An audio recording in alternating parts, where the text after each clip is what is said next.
Welcome back to the 2-Minute Warning. Today I'm looking at the Carolina Panthers and determining what I think they should do with the 8th overall pick in the upcoming 2021 NFL Draft.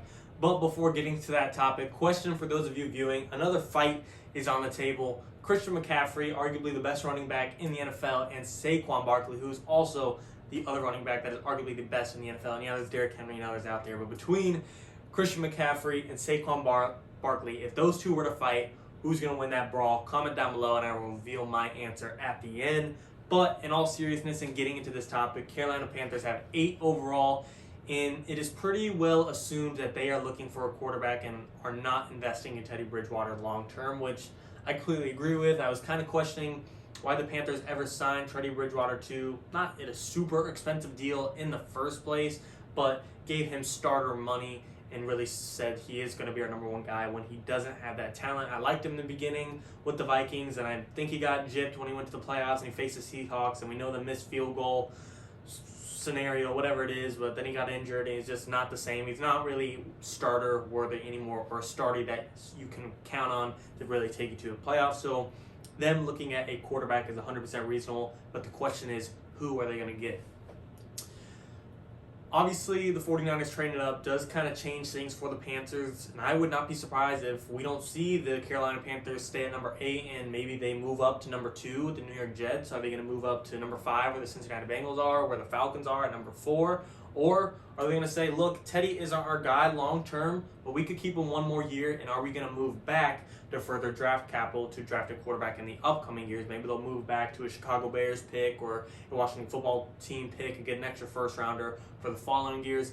That is always an option. Because the Niners trading up, it does kind of show the Panthers that one less quarterback is more likely than not going to be taken off the board when they are on the clock at number 8. So, in my opinion, I think realistically we could see a Trevor Lawrence go to the Jaguars, a Zach Wilson go to the Jets, and then take your pick, whoever you want it to be, Trey Lance or Fields, go to the Niners. A lot of people are crying and complaining it's Justin Fields. A lot of people crying and complaining it's Trey Lance. Whoever you think it is, whatever. So left over is the other guy, Trey Lance or Justin Fields. To me, Trey Lance is going to the Niners and Justin Fields will fall back. A lot of people committed on Fields going to the Niners, but whoever it is, in my scenario, Trevor Lawrence to the Jags, Zach Wilson to the Jets, Trey Lance to the Niners, and then the Falcons, I think they don't go quarterback. I think they go offensive line or offensive weapon. Defense is a necessity for them, but I do think they're going to go another route and either get a tackle, Penei Sewell, or get a weapon in Kyle Pitts. And then at number 5, Bengals, they're going to do the same thing as the Falcons. Something on offense, a tackle or a weapon for Joe Burrow. Then at number 6, kind of similar thing for the Dolphins, to be honest. I think they'll go Jamar Chase or Kyle Pitts or Devontae Smith. I think they'll go weapon. And then Detroit Lions at number 7. Another thing, Devontae Smith. So realistically, it sounds like, well, you can't have 4 guys draft the same guy. So I would probably have the Falcons go Penei Sewell. I'd probably have the Bengals go Rashawn Slater. I'd probably have the Dolphins go Jamar Chase. Lions go Devontae Smith. And now at number 8 on the clock, Carolina Panthers, I think they're taking Justin Fields.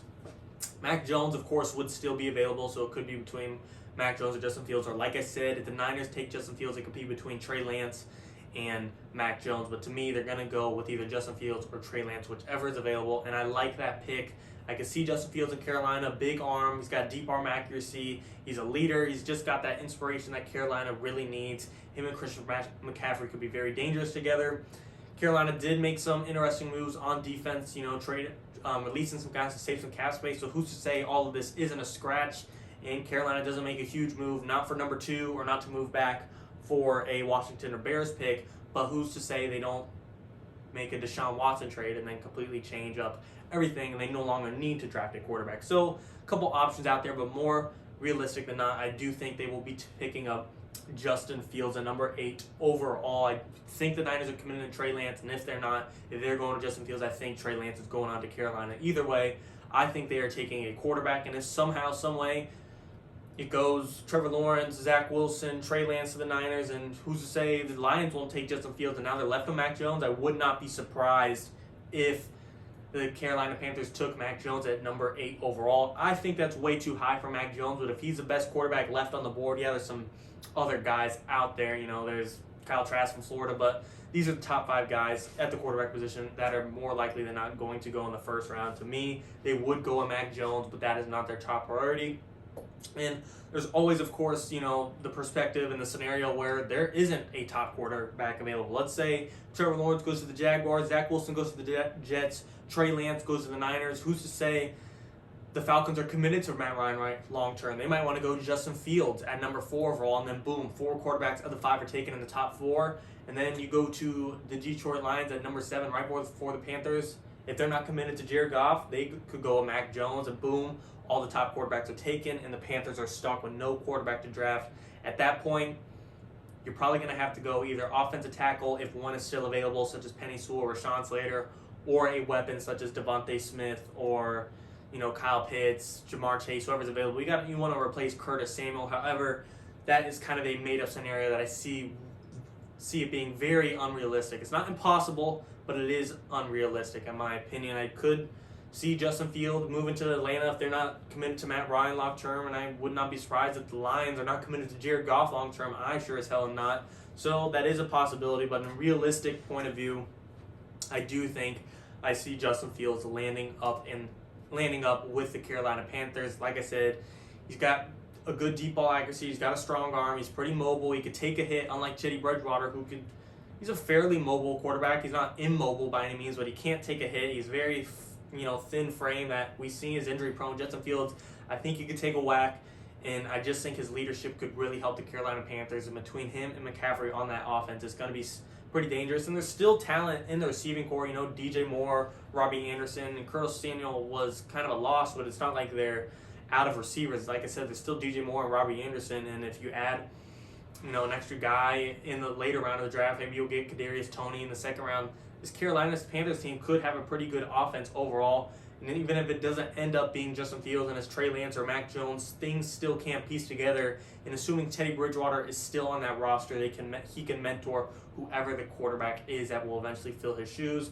Not to say Teddy Bridgewater is the best teacher, but he has experience, he has knowledge, and he is a good quarterback in the NFL. He's just not great enough to be a starter. He's probably one of the best backups in the league. If he became a backup quarterback, he'd probably be one of the top guys you want as your backup quarterback, and therefore he could still teach and provide knowledge and experience and wisdom to the rookies. However, you don't want him to be your starter long term. And you got a brand new head coach from, I believe, Baylor, Matt Rule. I think he wants to start over at quarterback. He wants the guy that he wants. He was kind of a part of the Teddy Bridgewater. He was around at the time of the Teddy Bridgewater signing, but still, I think he wants to be a part of picking his guy out of the NFL draft. And to me, that screams Justin Fields or Trey Lance, whoever the Niners do not go with. And who's to say they won't have to pick of both? I mean, what if the Jacksonville Jaguars go with Trevor Lawrence, the Jets go with Penei Sewell, the Niners now go with Zach Wilson, and then just other positions fall through to pick number 8, and Trey Lance and Justin Fields are both available. Then the Panthers have the option of who they want. They're not just stuck with one or the other. Either way, I think Carolina is in a good spot. I think they'll either end up with Justin Fields or Trey Lance. I feel like getting one of those two at number 8 overall, you have a good chance of acquiring that. Or, like I said, there's a possibility of them trading up to number 2. Maybe they're saying, screw this, we want Zach Wilson. We're moving all the way up and getting the top prospect outside of Trevor Lawrence. That's not a bad move as well. Or moving back and saying, we'll keep Teddy one more year. We know we're not going to be a playoff team, but we will acquire draft capital. Not necessarily tank, but we know we're not going to be a good team, so we're not going to be fighting for those close. Obviously, they're going to try and win, but you know what I mean. They're not going to be fighting for a playoff push that they know they're seriously not going to make. They're going to be okay with taking a good draft pick in the following years, along with the other draft capital they got from trading back. Either way, I think the Panthers are in a pretty good spot to turn things around, whether it be acquiring draft capital, trading up to get your number 1 quarterback in Zach Wilson, or taking Justin Fields or Trey Lance and developing them for the future. Either way, I think they're in a good spot to turn things around. You got the best running back in the NFL when healthy, arguably. You got a brand new head coach that can really work this team, and you're going to get a new quarterback that could change your franchise. And of course, there's always the extra outlier option of Deshaun Watson. But in a realistic scenario, I got Justin Fields or Trey Lance going to the Carolina Panthers at number 8 overall. But let me know what you guys think in the comments. Do you think this Panthers team is going to go with the quarterback in Justin Fields or Trey Lance? Do you think they will trade up and get who they want in Zach Wilson, not let fate determine who it is? Do you think they'll trade back, or like I said, Deshaun Watson, or none of the above? All the quarterbacks are taken, and you're stuck with dealing with Teddy, and you got to go with offensive line or receiver. Lots of scenarios, and this is why the NFL draft is exciting, because no one knows what's going to happen until it happens. But comment down below what you guys think and want to happen. Of course, answer the fight of the day: Christian McCaffrey versus Saquon Barkley. For me, I got to go with Saquon. I think Christian McCaffrey's a mutant, but Saquon, we saw him squat or power clean 600 pounds or whatever it was. The dude is an absolute beast. His nickname's Saquad Barkley. I'm going to go with Barkley on this one, but either way, it would be a great fight. Thanks for watching, guys. 2-1.